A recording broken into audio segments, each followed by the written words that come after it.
Buenas tardes, mi nombre es María Lanís, de la agrupación Beatriz Perocio y de la Asamblea Lesbo-Trans Feminista de Salta. Pero en esta tarde gris, como dije, con 13 grados, se anuncia un fin de semana con frío y vamos a charlar acá con las compañeras, porque yo en este estudio no estoy sola.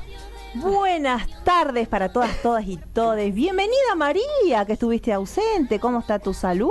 Acá está reflotando apenas ahí. Qué alegría poquito, verte, pero bien. porque estuve ahí sola, como siempre, con mi soledad. No, mentira. Estaba con los compañeros de las radios, que siempre Nunca nos apoyan. dejan solos, acá los Exactamente. trabajadores Che, y qué lindo trabajadoras. tema. ¿Cómo se llama el con que empezamos siempre?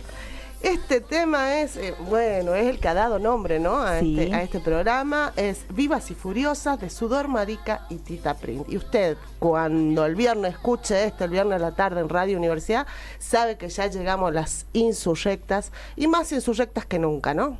Exactamente. Che, ¿me presenté o no me presenté? No, dijiste hola María, ¿no? Claro, bueno, me voy a presentar. Mi nombre es Carmen Chuchuy Juárez, soy de la Fundación GEMA, Observatorio Popular Feminista Ñahui, de la Asamblea Lesbo-Trans Feminista de Salta. Bien, queremos agradecer, como siempre, a la radio que nos ha recibido, y este es el tercer año que nos permite estar acá haciendo comunidad. En este tercer programa también de esta tercera temporada. Fuimos al 3, ¿qué te parece? Vamos al María? 3, bien. Ya jugadora ludópata. No. Queremos agradecer a los trabajadores de la radio, a nuestro operador Pablo Arnedo Jiménez, a Isabel Sardina, a Rocío Castro, que recién la vi del otro lado de la pecera, y a Loli Linares, operadora en Twitch. Agradecemos, como ya dije, a la radio y también a nuestras compañeras que hacen la producción en la virtualidad.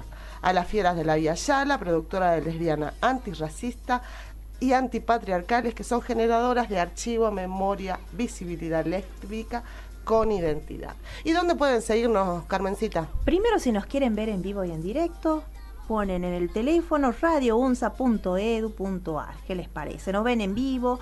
Y si nos quieren seguir a las Lenguas Insurrectas, estamos en podcast como Lenguas Insurrectas, en YouTube Lenguas Insurrectas, en Instagram Lenguas-Insurrecta y Facebook Lenguas Insurrectas. Estamos en todas partes, en las calles también. Sí, hombre, en la calle si nos ven nos saludan también, porque nos encanta que nos saluden nuestros en las fans. marchas, ¿no?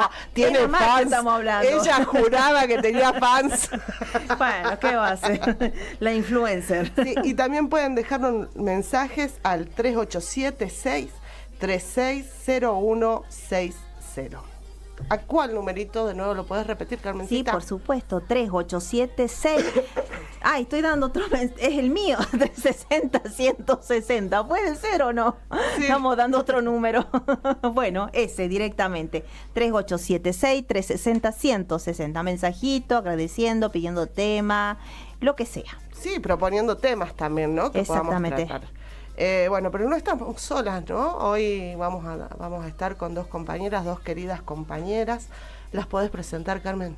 Sí, ahora voy a ir por Susana Fernández, feminista, jubilada, nutricionista, dietista, especialista en desarrollo comunitario con posgrado en especialización y maestría en derechos humanos, con formación disciplinar en lo social desde una perspectiva de género, y también tiene que ver acá con la temática que vamos a hablar, que fue integrante del Tribunal Evaluador para la selección de referente de las organizaciones de mujeres en el Observatorio de Violencia contra las Mujeres. Bienvenida, Susana.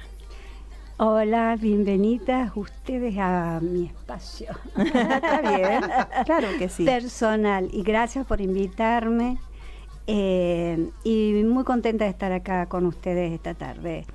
Fría, pero muy cálida, porque la verdad que me da mucho gusto venir a compartir con ustedes. Bueno, muchas gracias, Susana. Y bueno, voy a presentar a María Pía Ceballo, activista travesti trans, afroindígena, salteña y referente de mujeres trans Salta. Bienvenida, hermana. ¿Cómo estás? Hola, bueno, muchas gracias, compañeras, hermanas, por recibirme, y la verdad que es maravilloso poder concretar esta visita que hace tiempo veníamos postergando. Y bueno, acá estamos. Gracias por la invitación, el convite, que siempre es agradable con compañeras feministas. Bueno, gracias a ustedes, compañeras. Pero antes de meternos de lleno en el tema del día de la fecha del programa, vamos a hacer un picadito, le decimos con la Carmen, un picadito de noticias o nombramos algunas cosas, ¿no? Esta semana tenemos, ayer se dio, el INDEC dio el dato central, ¿no? La publicación del IPC se dio a conocer ayer. La inflación, según el gobierno, según este Instituto del Gobierno, la inflación de abril es del 2,6%, acumulando un 12,3% en lo que va del año y a nivel interanual un 32,4%. Esto fue aplaudido por el presidente diciendo que bueno, que ya va a llegar a la inflación cero, pero nosotros nos preguntamos si la gente, ¿no? La gente siente esta supuesta baja en la inflación. Se han reactivado los consumos o en realidad tenemos una deflación, estamos teniendo una baja en la inflación porque no hay consumo, que creo que es lo que pasa, ¿no? En estos momentos. Y también un datito, acá en el norte la inflación fue un poquito más alta, fue del 2,7%, ¿no? Y afectando sobre todo, los números que más afectaron fueron los transportes, el transporte que subió un 4,4% y educación un 4,2%. Sabemos de la suba de los transportes, hoy estaba prevista también para esta semana una suba en Buenos Aires de subte, sí, de trenes, de colectivos, y vemos, ¿no?, cómo se va empeorando la calidad de vida del pueblo argentino, del pueblo trabajador, que tiene que tomar colectivo para ir a trabajar, que tiene que tomar el tren en el caso de vivir en las grandes ciudades, y no está llegando, ¿no? No está llegando a fin de mes. ¿Qué más? ¿Y cuánto creen ustedes que se necesitó este mes para no ser pobre? A ver si no entro tengo o no idea, entro, dale, decilo. Yo como jubilada, te imaginas que estoy debajo de la indigencia, debajo de todas las líneas de todo. Bueno, para no ser pobre se necesitó 1.469.768, que es el número de la canasta básica total, ¿no? Y para no ser indigente, ahí está Susana. Ahí está. Ahí está. Jubilado. 475.656, que es solo para comer, ¿no? Es solo para comer. Es solo para comer. O sea, medicación, nada. Hay medicación, que sacar préstamo del Banco Nación. Tenés que estar sana. O sacar un préstamo del Banco Nación, que está tan fácil sacar los préstamos. Sí, no deberíamos ir todas a la fila, capaz que nos dan un préstamo millonario. Claro, para poder comprar la medicación, claro, al menos. Pero bueno. Bueno, en este picadito también damos los datos, ¿no?, del observatorio, ahora que sí nos ven, justo que ya nos acercamos al 3J. Sí, tiene registrado en su observatorio 80 víctimas fatales de violencia de género, 67 femicidios directos, 3 travesticidios y 10 casos vinculados o en investigaciones al suicidio. O investigaciones al suicidio. Exactamente, hay cada 36 horas se produce un femicidio. En la provincia de Salta tenemos registrado 3 femicidios, 2 intentos de femicidio también que se dieron en abril con un término de una semana con otra semana. Así que bueno, así estamos y no vamos a preparar con el 3J fuerte, que después vamos a hablar de ese tema, ¿no? En realidad relacionado con el observatorio acá. Y estos números son en los primeros 4 meses del año, ¿no? Desde el 1 de enero al 30 de abril. Y además debemos decir que son subregistros, porque en muchísimos casos esos intentos de homicidio no los califican como intentos de femicidio. Entonces son muchos más de los que realmente se presentan.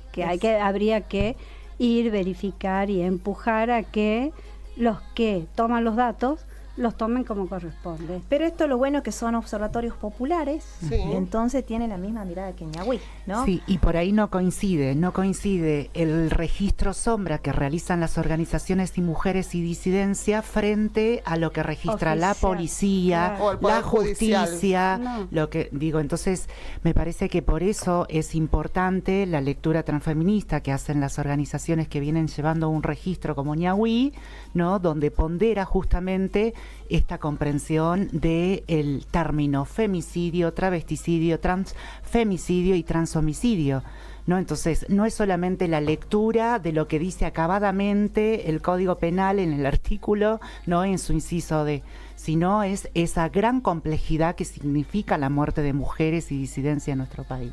Así es. Exacto, clarísimo, como siempre, hermana.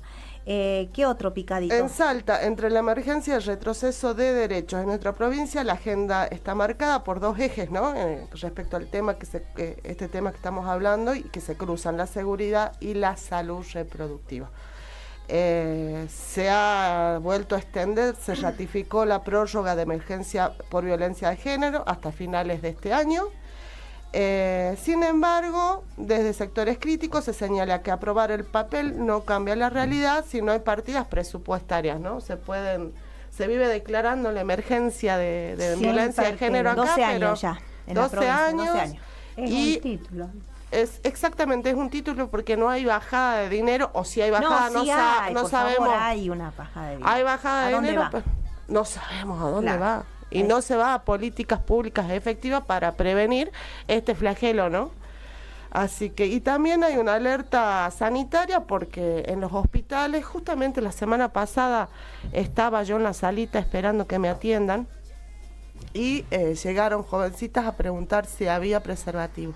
Y ya en las salitas ya no hay preservativo. Es una situación que preocupa la falta de preservativos y anticonceptivos en los hospitales públicos y en las salitas. Lo que ha llevado a que Salta, y bueno, en el país también, haya un aumento de enfermedades de transmisión sexual, ¿no? Exactamente, sí estuvo Amnistía hace como 3 semanas en Salta haciendo este relevamiento también, ¿no? En cuanto a la salud reproductiva y no reproductiva en la provincia de Salta, así que está disponible esa información cuando quieran ingresar en Amnistía. Sí, capaz que ya traemos algo, ¿no, Armadito? Por supuesto. Para comentarle a la oyentada. Sí, porque viene el Día de la Salud de las Mujeres, creo, Sí. a final de mayo. El Ahí 28 podemos. de mayo. Exactamente. Bien, y bueno, estuvimos en la universidad argentina, está de plan de lucha, sigue el plan de lucha, se concretó la 4ª marcha federal educativa, y bueno, estuvimos en la calle, todas nosotras, nos encontramos ahí, nos saludamos, nos abrazamos, además de salir a protestar, nos sirve a nosotros para encontrarnos. Gran convocatoria. Gran convocatoria en todo el país, ¿no? Sí. En Salta no estuvo ajena. La situación sigue igual. Un día... Aunque según Milei dice que era, ¿cómo era? Que estaba, ¿cómo usó la palabra? Que fue una marcha media como aplanada, algo así, o sea, la subestimó. Lo subestimó completamente, cuando inundamos las calles en todo el país. El tema universitario es algo muy sentido en nuestro pueblo, porque por más que mucha gente no haya accedido, está la oportunidad de que siempre nuestros hijos o nuestros nietos pueden acceder al derecho, ¿no?, a la educación superior universitaria. Yo ese día vi un montón de gente grande en la calle con esos rostros curtidos, ¿no?, de profunda salteñidad del interior profundo del país, y estaban ahí reclamando, ¿no?, por este derecho, por mayor presupuesto para la universidad y por sueldos dignos. Hablando de esto, ¿no?, del INDEC, cuánto se necesita para no ser pobre o no caer en la indigencia. Un datito nomás, un sueldo de un auxiliar de primera que recién ingresa con dedicación simple, que son 10 horas mensuales, y que para poder acceder al cargo tenés que concursar, ¿no? Tenés que concursar, tener harto antecedente, hacer curso, formación, todo lo que significa, y está ganando 250.000, ¿no? Y tenemos un Adorni que gana más de 6 millones de pesos y tiene... Digamos en blanco, 6 millones, ¿verdad? Claro. En blanco. No estamos hablando de lo que por ahí se hace de otra forma y que lo lleva a tener tantas propiedades en tan poco tiempo, ¿no? Bueno. Pero bueno, ahí así cerramos estamos. Ya con el picadito, ¿te parece? Sí. Bueno, sí, porque por acá supuesto. nos convocamos con las compañeras y hermanas por un tema que estuvo en agenda la semana pasada, un proyecto que se presentó en la Cámara de Diputados, con el tema que tenía que ver con el observatorio, sí, que las integrantes de las directoras. ¿Pero qué observatorio, Carmencita? Observatorio contra la violencia de las mujeres, sí, Rosana Alderete, de la provincia de Salta. Es el Sí. observatorio. Exactamente, sí, que ellos quieren, decía el proyecto que también abarcaba para el Comité contra la Tortura, que las directoras del observatorio tenían que estar ad honorem, ¿sí? Prácticamente era eso, que la elección la realizaba cada uno de los representantes, el Poder Ejecutivo, Legislativo, Judicial y también la Universidad Nacional de Salta, ¿sí? Y bueno, y la de las organizaciones mujeres, mujeres. perdón, me estaba olvidando algo importantísimo, justamente que tenemos que hablar de ese tema, y por eso creemos que tiene que seguir estando en agenda este tema tan importante, porque todavía no se sabe para qué está el observatorio, ¿no? Me gustaría hablar con Pía, que fue exdirectora, de la importancia, la relevancia del observatorio. Y que nos expliques, Pía, por favor, qué es el observatorio, así en llano. ¿Para qué sirve? Claro. Todo, ¿sí? ¿En qué nos afecta al común de la gente, digamos, al común de las mujeres de a pie? ¿Qué significa que existe un observatorio en la provincia de Salta, no? Bueno, para hacer mención a esta pregunta que ustedes dicen, me voy a remontar a la historia porque hace 12 años atrás, cuando se declara la ley de emergencia en la provincia de Salta, el contexto en el cual la violencia hacia las mujeres y disidencia era terrible.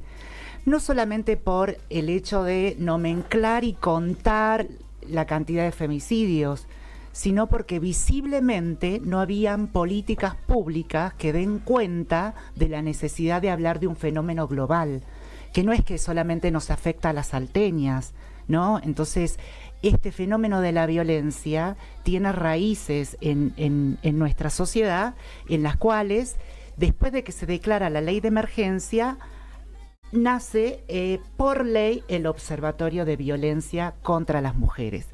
El observatorio tiene la ley provincial 7863, va a cumplir ahora 11 años, ¿no? El año pasado cumplió 10, bueno, 11 años de esta ley. ¿Qué es lo que dice la ley del observatorio?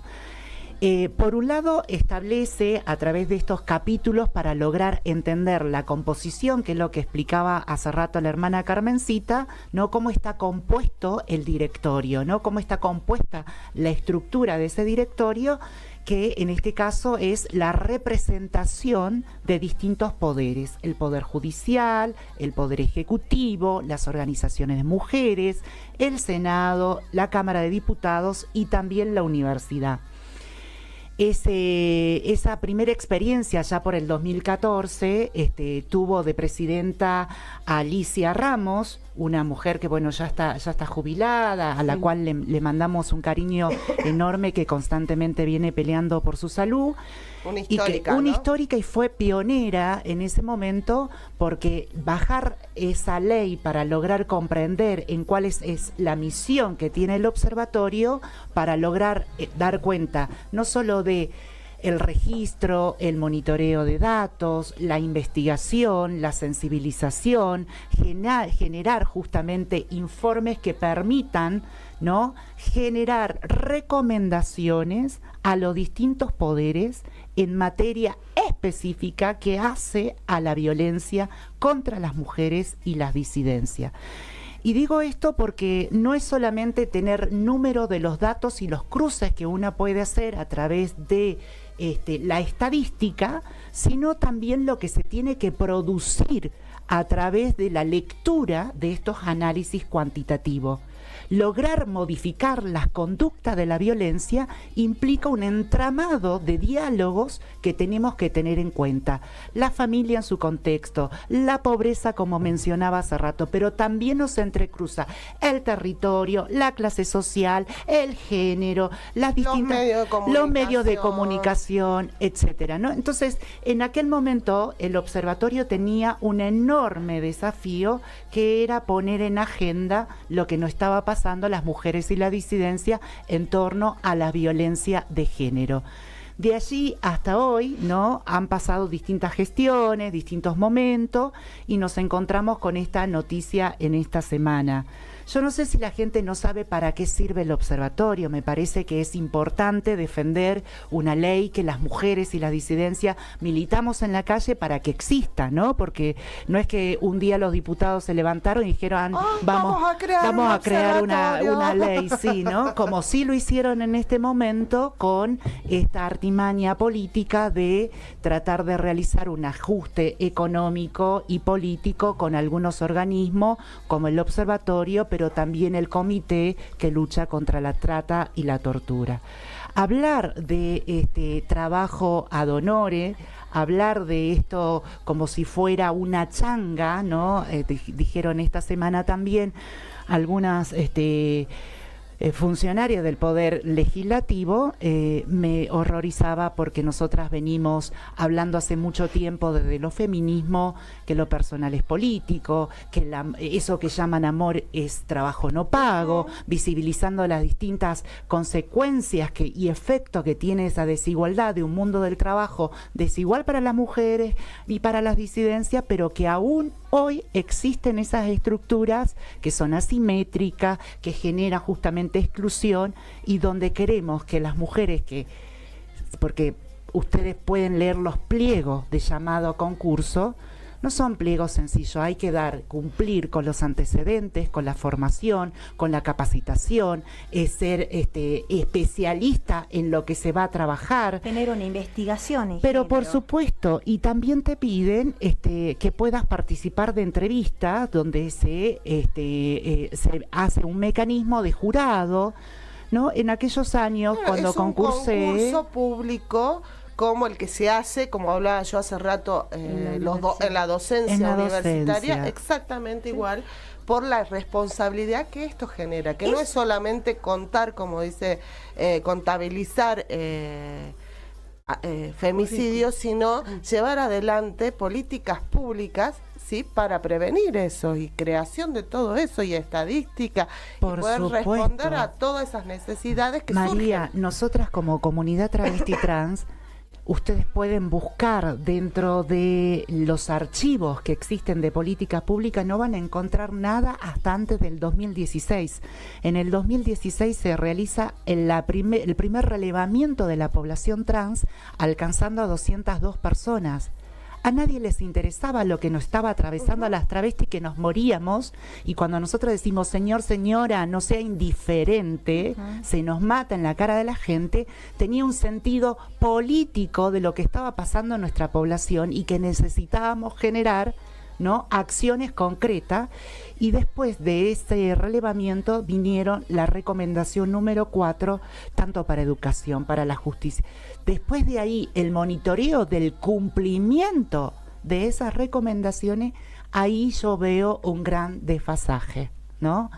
La justicia le cuesta llevar adelante la comprensión de nuestras identidades en todas las carátulas, en la educación sigue existiendo el bullying, y en esta época donde los discursos de odio se amplifican con un presidente que no respeta nuestras identidades ni nuestras existencias mismas, ¿no? Es una burla constante, hace que existan mayores situaciones en términos de discriminación y violencia, llegando a triplicar, dice el Observatorio Nacional LGBT.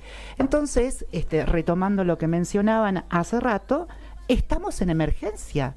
Las mujeres y disidencia estamos en emergencia, seguimos en emergencia, pero hay hoy una amenaza muy específica.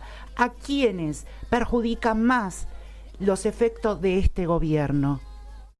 A los sectores más populares. ¿Y dónde estamos las mujeres, no? En los sectores populares. En los sectores populares. Entonces yo creo que hay a quienes más afecta son a las mujeres que encima son cuidadoras, que tienen hijos, que son sustento de familia, que no están regularizadas muchas dentro de un sistema. Que tienen los peores trabajos, los trabajos más precarizados. Exacto. Esto es claro, ¿no? Esa frase que siempre la decimos, que la pobreza tiene cara de mujer. Es real, ¿no? Es real. Bueno, Se ha feminizado la pobreza. Entender este entramado sobre la violencia en las mujeres y disidencia en Salta implica un trabajo profesional serio, con planificaciones serias, como lo tiene el observatorio. Puedo yo tener otra crítica ahí, pero este momento creo que hay que ser fino en la lectura para lograr entender que el cierre de ese lugar implicaba esto. Sí. Ad honorem era el cierre y cerrar la puerta. Sin ir más lejos, lo que sucedió acá en la universidad estos días con la violencia digital y que hoy salieron a dar el parte de prensa, bueno, nos demuestra que sigue estando presente. Las personas que vienen a esta universidad son parte de nuestra comunidad, son vecinos y vecinas. La violencia atraviesa las instituciones. Es un fenómeno que hay que hacer un trabajo interdisciplinar, multidisciplinar, pero también interseccional, pero también entendiendo ese entramado de clase, de raza, de género, nos lleve como a comprender realmente cómo modificamos algunas conductas y qué hacemos frente a esto, porque es el momento específico, no cuando sucede algo que salgan las campañas, pero ahora que ya está, hablemos de la violencia digital. Y es algo tan nuevo, ¿no? O sea, es algo tan relativamente nuevo, pero que hay que tener las herramientas necesarias para prevenirlo y para combatirlo. Exacto, ¿no? Porque está en la carátula es lesiones graves agravadas por violencia de género en hechos reiterados en una causa que incorpora el uso de la inteligencia artificial como herramientas para el delito. Y no es nuevo lo de las estafas que escuchamos a diario, las violencias que hay en torno a los delitos digitales. Pero cuando hablamos de violencia de género, necesitamos tener acá no solo un protocolo activo, sino una discusión que hagan partes también a las estudiantes, a toda la comunidad, ¿no? Para lograr pensar justamente en términos preventivos. Sí, los protocolos también creo que se deberían actualizar, ¿no? Cada tantos años, porque si no se quedan también históricamente, o sea, a lo mejor no estaba tocada la violencia digital y algunas cuestiones que ahora las estudiantas están reclamando con lo que le están pasando, pero bueno, vamos a hablar más adelante en el próximo bloque. En el próximo bloque, Susana, y ya hablamos acá para el próximo para seguir charlando de esto, porque acá estuvo Susana presente como evaluadora y nos va a decir porque estuvo en la primera etapa, ¿no es cierto?, del observatorio con las que se presentaron, ¿qué se evalúa? ¿Sí? Pero eso lo vamos a ver en el segundo bloque. Vamos a verlo. Nos vamos a una pausa. ¿Con qué temita nos vamos, Carmen? ¿Qué era? Abuelo de la nada, ¿sí? Himno de mi corazón. Me quedé mirando. Y antes de irnos, un saludo ahí nos mandan para Celiana Espaventa, que nos está escuchando. Un saludito, Celiana. Besos. Bueno, nos vamos. Estamos en esta tarde gris, acá, pero ya calentita, ¿no? Este calor. Recontra. El calor humano del encuentro de la comunidad. Y la bronca. Bueno, y la bronca de la Carmencita. Muchas gracias. Así que acá estamos con nuestras compañeras y justo, bueno, le había hecho una pregunta. Yo voy a empezar recuperando para la memoria algo que decía Simone de Beauvoir, que consideraba que los derechos no son garantías permanentes, sino conquistas frágiles. ¿Qué quiere decir? Que tenemos que tener una constante vigilancia de lo que pensamos que conquistamos y que poco a poco se va burocratizando y se va perdiendo el norte y el sur de la visión de lo que queremos, de lo que creímos conquistar. Bueno, dicho esto, quiero hacer un poco de historia, así como hizo Pía también, y reconocer también la actividad de Alicia, junto con Mónica Menini. Cuando se consiguió, yo estuve presente, estuve como parte de ese equipo primero, ese primer equipo técnico de trabajo en violencia, allá por el año 2005, con la ley pionera acá en Salta. Fue pionera porque fue anterior a la ley actual. La ley actual, la 26485, es de abril del 2009, La nuestra fue sancionada en el 2006, la 7403, y después fue la 7888. Primero fue violencia intrafamiliar y después se cambió a violencia de género. O sea, dicho esto, digamos que venimos desde hace rato, y eso tiene que ver con mi introducción, recuperando este pensamiento de Simone de Beauvoir, porque miren cuántos años han pasado. En aquel tiempo, dijera el Antiguo Testamento, nuestro abordaje era territorial. O sea, todo lo que vos mencionaste, de todos los estamentos políticos, está bien en el observatorio, pero ahí está como pintada, dibujada, la figura de quien debería llevar la voz cantante y la visión, sobre todo, de las organizaciones de base del territorio. Nosotros trabajamos en aquel tiempo, como decía antes, territorialmente, tratando de fortalecer las redes que nos preexistían, porque las redes siempre nos preexisten. El tema es que hay que ir a trabajar sobre ellas para fortalecerlas y poner el norte, lo que yo les llamaba las agujas, porque ese era el área donde yo trabajaba. De ese modo, esa ruta crítica por la que atraviesan las víctimas de violencia no es tan crítica y por lo menos están acompañadas por su entorno, por ese contexto del cual cuando se logran todas estas otras niveles burocráticos, políticos, como una conquista, porque logramos una ley del observatorio, ¿viste? Posteriormente, ya en el 2014. Pero ¿para qué es el observatorio? Para observar, justamente, como su nombre lo indica, que se cumpla la asistencia, la prevención, el abordaje territorial, sobre todo, en esta problemática que es social, y al ser social no puede no ser abordada socialmente, cosa que se dejó de lado. Entonces las víctimas van solas cuando se logran fortalecer en su conciencia de salir de esa situación, y vuelven solas y en más riesgo de vida después de haber hecho una denuncia. Y es ahí donde las matan, porque el agresor se da cuenta que se le está por escapar a la víctima, y entonces, bueno, mía o de nadie. Es así, es así.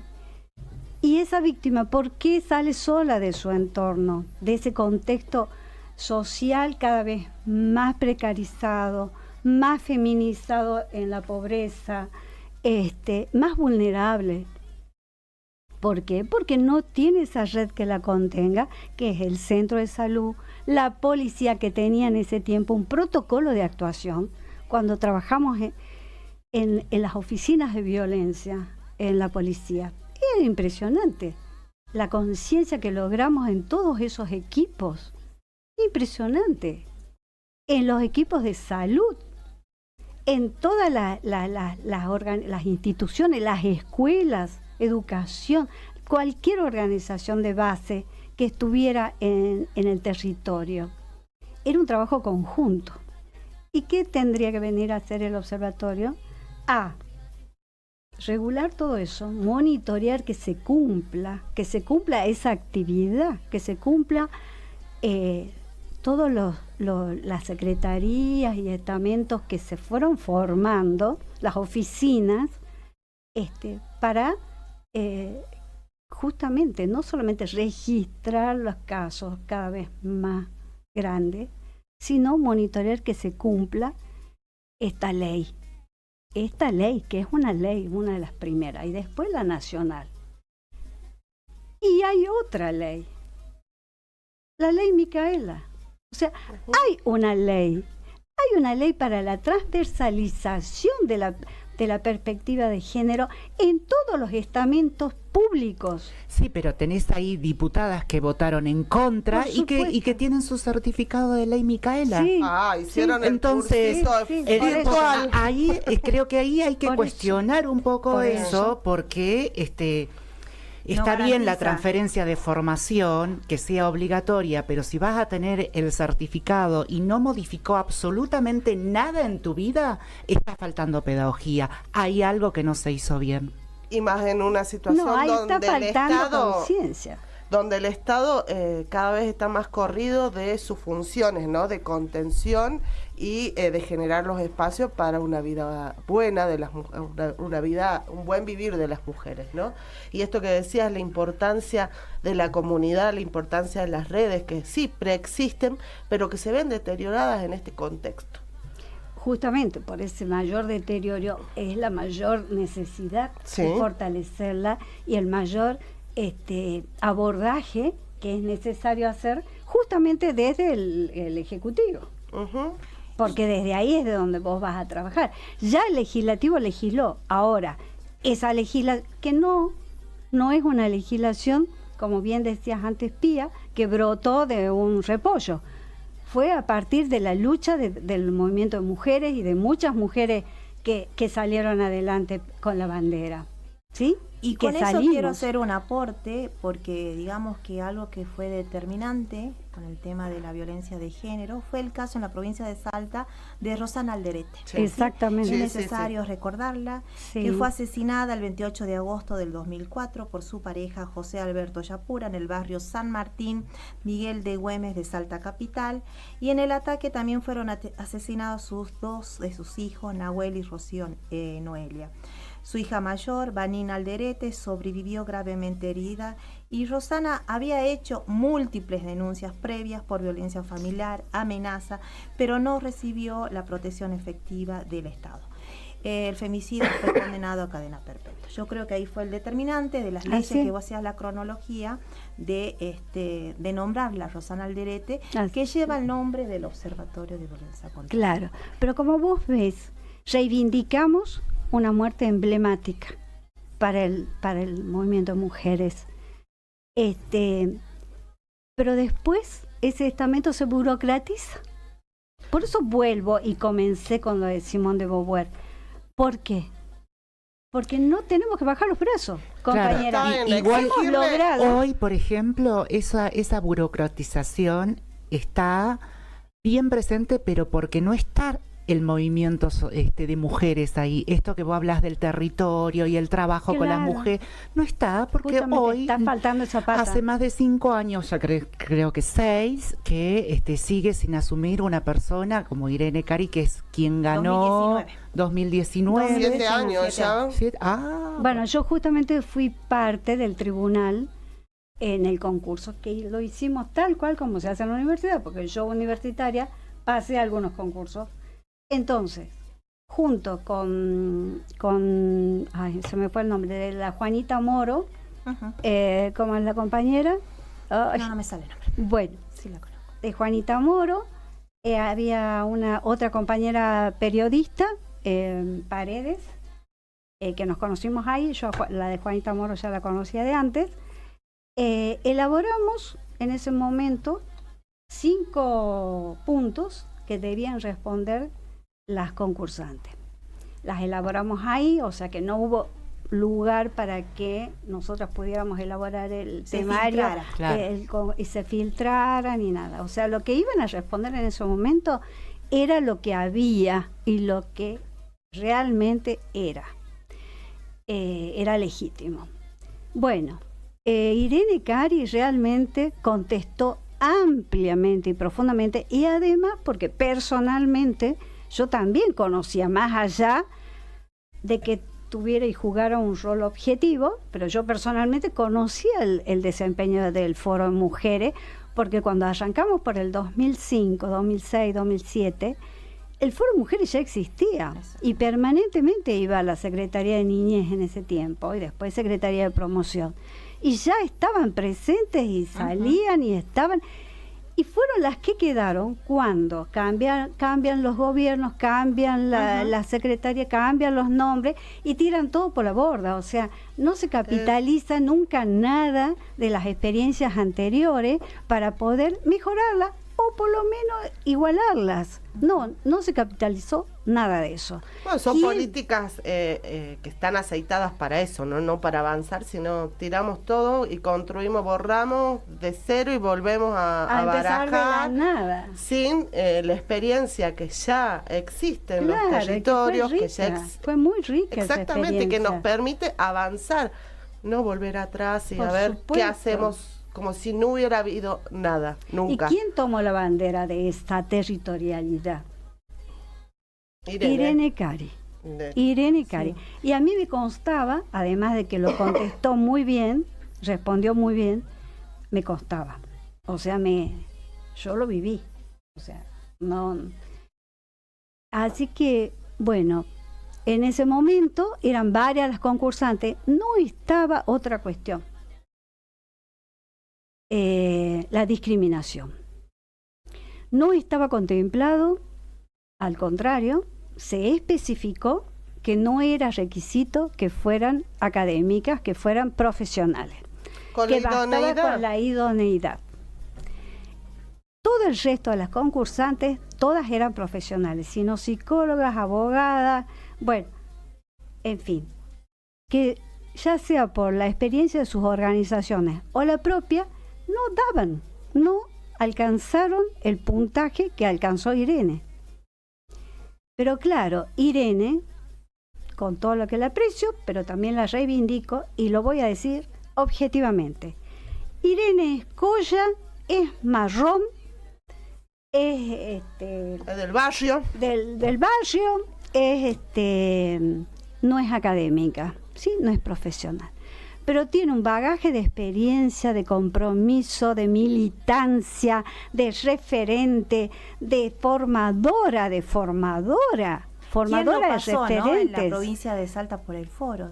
Ahí No, se y formaron además- muchas compañeras. Así es. El Además, foro no llegó a tener, muchos lugares. No no solamente tener en el- capital, sino en el interior. Exactamente. No tener el certificado académico no te hace desconocer tampoco el conocimiento académico, porque soy testigo de que Irene conoce muchísimo Se también. capacitó Se capacitó muchísimo. muchísimo. Bueno, buen momento, ¿no? Para pedir al Exigir al que, gobierno, en que se la realidad, nombre a no hay Irene. que el pedir. Poder Judicial ya se expidió con Irene, que tenía que asumir, y todavía sigue la vía administrativa en la provincia de Salta, que no puede asumir hace 7 años. Así que bueno, vamos a pedir Voy por- a traer a otro pensador sí, el político, último.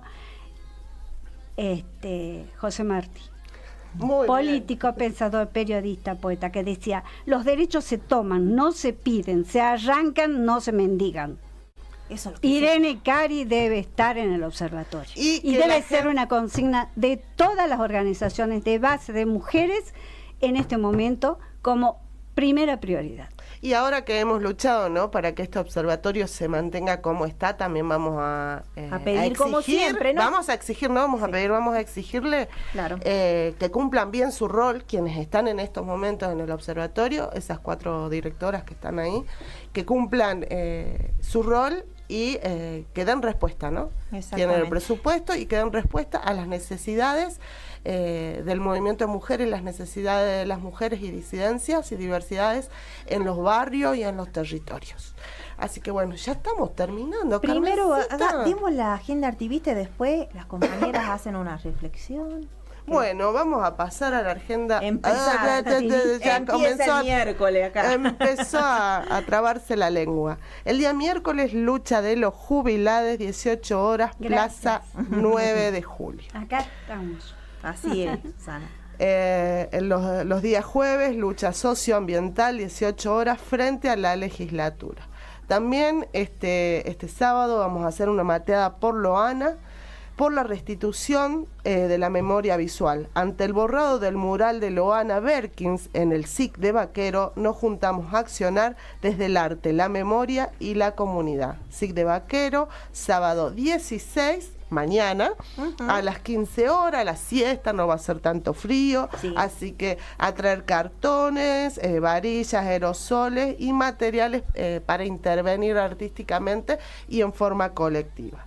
Se realiza en ¿Para víspera hacer qué? del Día Internacional contra la Homofobia y la Transfobia. Defendemos los espacios de memoria, identidad y diversidad. La potencia no se borra, se multiplica. Y el lunes, al fin, tenemos una gran asamblea lesbo transfeminista. Vamos a salir al 3J con todo. Necesitamos que todas las compañeras, compañeros estén presentes. ¿A dónde, María? En el Centro Cultural Holber Martínez Borelli, ahí en la Alvarado, 151, a las 18 horas estaremos ahí. Organizando, charlando, peleando, discutiendo, debatiendo, pero sobre todo para salir unidas a enfrentar... Ni una menos. Paren de matar. Sí, Paren de matarnos. sí, y enfrentar también estas políticas, ¿no? Estas políticas de hambres que nos están llevando a la destrucción, a las mujeres también y a las disidencias. ¿Qué más? Bueno. Y nada más, bueno, ahora dejemos que hagan una reflexión antes de cerrar Bueno, Susana. yo creo, como dije antes, con respecto a los derechos, también desde el otro lado hay que ver qué es lo que nos adeudan. Nos adeudan, hay una deuda tremenda en políticas públicas de todo tipo, pero además políticas públicas territoriales con perspectiva no solamente de género, sino interculturales. Eso me parece que es una deuda enorme de este Estado ausentísimo, contra el que tendremos que seguir luchando desde todo lugar. Exactamente. Bueno, cabe destacar que acá todas somos integrantes de ñahui, el Observatorio Popular Feminista, que tiene perspectiva de género e intercultural. Así que bueno, gracias, Susana. Hermana Pía. Bueno, creo que es importante seguir reflexionando en torno a las violencias, no solo en términos individuales, grupales, sino colectivo. Creo que como sociedad tenemos que dar ese paso a poder imaginarnos en otro buen vivir donde la violencia no sea la moneda de cambio, no sea el vínculo con la otredad.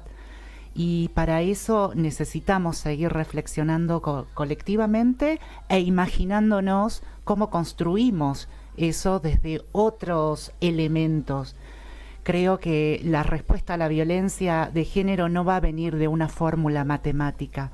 ¿Han existido buenas experiencias? Existieron buenas experiencias. ¿Que pueden funcionar en todos los territorios? Por supuesto que no.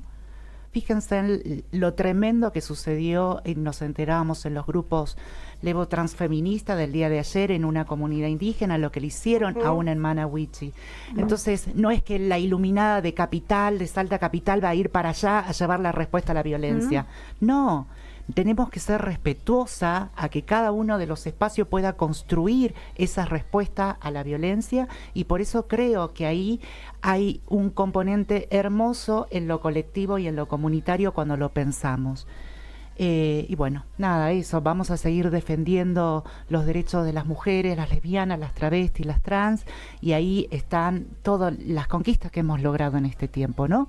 Este domingo 17 de mayo a nivel internacional se celebra un día en contra justamente de la discriminación y violencia por orientación sexual e identidad de género, en referencia a lo que sucedió en el año 1990 cuando sacan de la lista de enfermedades a la homosexualidad. Pero desde la homosexualidad de 1990 hasta la actualidad hemos venido dando batalla para que la comunidad LGBTIQ+ no sea leída en términos de patología, en términos de disforia de género, sino en términos de existencias humanas con derecho pleno y a ser ciudadanos y ciudadanas de primera. La lucha es enorme y no me imagino en otro lado si no es con ustedes, compañeras, y los compañeros que nos están escuchando, de seguir pensando que podemos transformarlo todo a través de esa ternura política y de esos, bueno, del transfeminismo, del feminismo, ¿no? Me llegó por la cucaracha. Que habías traído un poemita para leer. Bueno, con esto les agradezco y gracias por el apaño de siempre y el compartir. Esta poesía se llama Quieres. Por las tardes, en el valle de Salta, cae una fuerte lluvia. Rayos que inundan en la memoria de mi cuerpo. Siento el olor de tu ausencia por entrar en mi ventana. Siento el olor pétrico como en la primavera. Aún extraño tus pies agitar los míos, como la invitación a encontrarnos en el silencio, en la mirada, en el deseo, en la fuga de lo normal, para bailar bajo la lluvia, acuñados en el afecto de habernos elegido. Como un miticismo entre el agua y la tierra, como dos pequeñas aves que instintivamente se protegen, como el olor a la jarilla que sale del remedio casero de mi abuela, como en la mañana de invierno calentita con tus pies, o con la ternura de hacernos un solo ovillo, reír, saltar entre las hojas de otoño. Quédate conmigo hasta que pase esta lluvia. Quédate como miel para endulzar el invierno. Quédate conmigo y armemos refugio hasta que pase la derecha. Quédate conmigo hasta que acabe la guerra. Quédate conmigo tan solo esta noche. Ay, qué precioso. Qué precioso.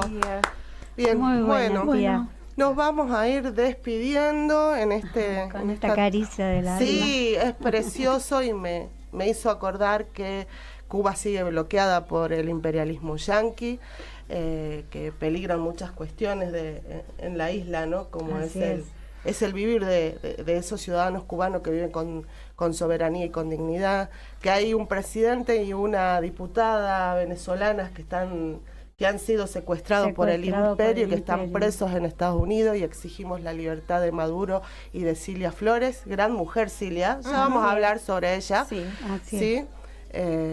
Y también sigue el genocidio en Palestina. Sí. Sigue la guerra con Irán. Sigue la guerra con Irán. Y Trump lo fue a visitar a Xi Jinping. A Xi Jinping. A Xi Jinping. ¿Qué tal?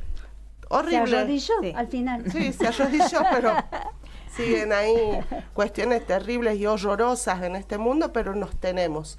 Y bueno, y nos vamos a quedar juntas hasta que pase la derecha y hasta que pase todo este fascismo, hasta que la ¿no? hagamos pasar a la derecha. Exactamente, hasta No va que a se pasar vaya todo sola. ese fascismo. Abrácense mucho, quiéranse mucho y nos vemos el Nos próximo vemos en la calle. viernes Y en gracias. esto que fue Lenguas insurrectas. Pachi, pachi, pachi.